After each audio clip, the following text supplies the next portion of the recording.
Bonjour à tous.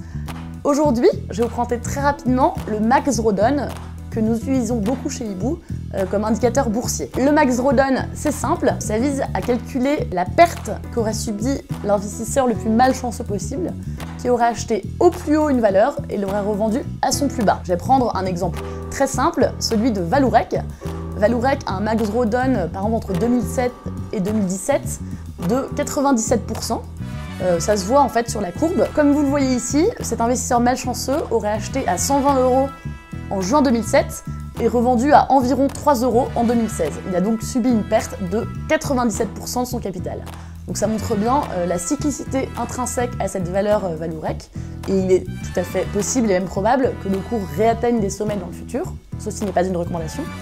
Mais voilà, ça montre un peu le risque boursier inhérent à cette valeur. Alors chez Hibou, nous avons décidé de calculer le Max Rodon sur un historique de 10 ans, ou si les valeurs sont entrées en bourse plus récemment, sur tout l'historique que nous avons disponible.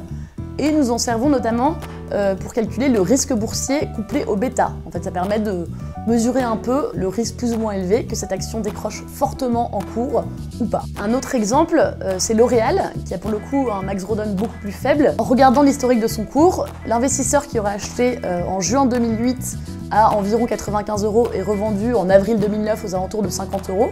Alors, il a presque divisé sa mise par deux. En revanche, on le voit, le cours regrimpe très vite et globalement ne fait que grimper, donc on voit cette remarquable stabilité que procure L'Oréal, avec donc un Max Rodon qui est donc relativement faible historiquement. On a donc un contre-exemple ici avec L'Oréal, qui a une valeur d'une remarquable stabilité boursière. En conclusion, le Max Rodon, calculé selon les méthodes Hibou, donc sur 10 ans, permet donc d'évaluer la perte maximale subie par un investisseur qui aurait acheté à un plus haut et revendu à un plus bas sur une décennie. Donc voilà, à très bientôt avec l'équipe Hibou.